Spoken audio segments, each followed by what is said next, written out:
आप सभी दर्शकों का स्वागत है। खबर है तो दिखेगा, आपके साथ मैं मधु। कोरोना संक्रमण काल और बेरोजगारी का आलम यह है कि लोग रोजगार पाने और रोजगार बचाने के लिए एक दूसरे के खून के प्यासे हो चले हैं। मामला धनबाद के निचितपुर कोलियरी अंतर्गत डेको आउटसोर्सिंग का है। डेको में स्थानीय बेरोजगारों को रोजगार देने की मांग को लेकर जनता मजदूर संघ बच्चा गुट ने 24 अगस्त को आंदोलन की बात कही थी। सोमवार की सुबह से ही जनता मजदूर संघ बच्चा गुट के समर्थक डेको के व्यू पॉइंट पर जमा होने लगे थे और आंदोलन की तैयारी में थे।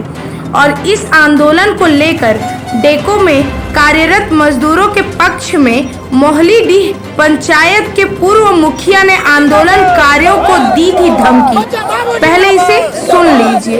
ये है ये भाई यहाँ के स्थानीय मजदूर को कोई तंग ना करे, इसके लाइन ऑर्डर सचेत हो जाए। आने वाला 24 तारीख को धमकी जो दे रहा है लेटर के माध्यम से, उसका धमकी हम लोग स्वीकार करते हैं। और अगर रैयत नहीं है तो एक भी यहाँ से वापस नहीं जाएगा, तो एक भी यहाँ से वापस नहीं जाएगा, तो एक भी यहाँ से वापस नहीं जाएगा। डेको के कार्यरत कर्मचारी भी अपने रोजगार को बचाने के लिए तैयार दिखे और आंदोलनकारियों से 2-4 हाथ करने को तैयार बैठे थे। वहीं डेको के समर्थक में एक कुंबा हरवे हथियार के साथ दिखा। ये समर्थक मोहम्मद आजाद के बताए जाते हैं।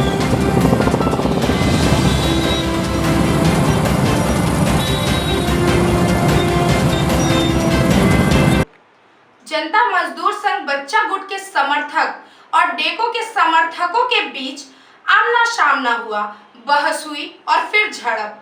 मौके पर पहुंची पुलिस मूक दर्शक बनी रही। बागमारा डीएसपी नवीन खंडेवाल को सुन लीजिए।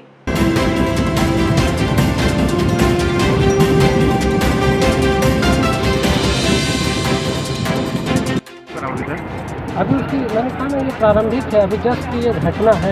अभी हम लोग शांति व्यवस्था बहाल करने में हमारी पहली प्राथमिकता है।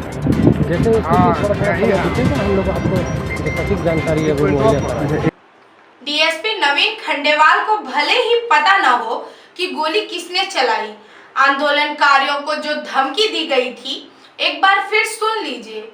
ये है ये भाई यहाँ के स्थानीय मजदूर को कोई तंग ना करे, इसके लाइन ऑर्डर सचेत हो जाए। आने वाला 24 तारीख को धमकी जो दे रहा है लेटर के माध्यम से, उसका धमकी हम लोग स्वीकार करते हैं।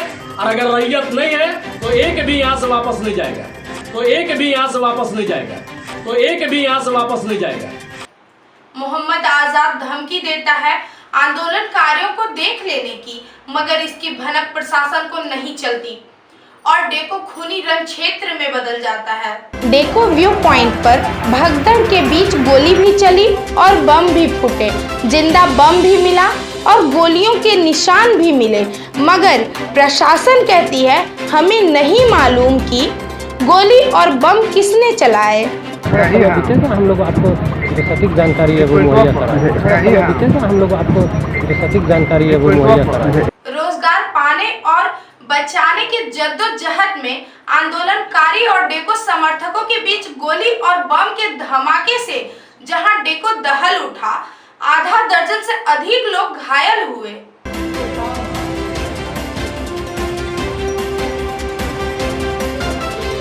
डेको आउटसोर्सिंग में भगदड़ के बीच चली गोली और बम में कई लोग घायल हुए, जिनका स्थानीय क्लिनिक में इलाज चल रहा। घायल फुलटन ने बताया कि डेको आउटसोर्सिंग में हम काम करते हैं।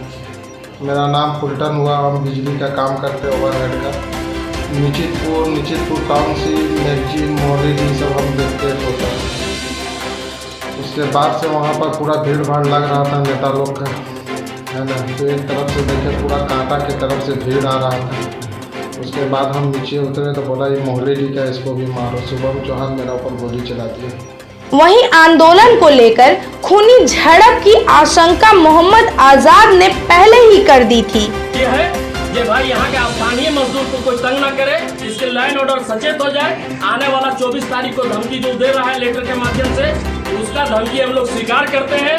और अगर रैयत नहीं है तो एक भी यहाँ से वापस नहीं जाएगा, तो एक भी यहाँ से वापस नहीं जाएगा, तो एक भी यहाँ से वापस नहीं जाएगा। घटना स्थल से जिंदा बम और गोली के निशान भी मिले, मगर प्रशासन इससे इत्तेफाक नहीं रखता। प्रशासन के मौजूदगी में गोली भी चली, बम भी फूटे, लोग घायल भी हुए, मगर प्रशासन कहती है हमें पता नहीं। हम लोग आपको जो सटीक जानकारी है वो मुहैया कराएंगे। हम लोग आपको जो सटीक जानकारी है वो मुहैया कराएंगे।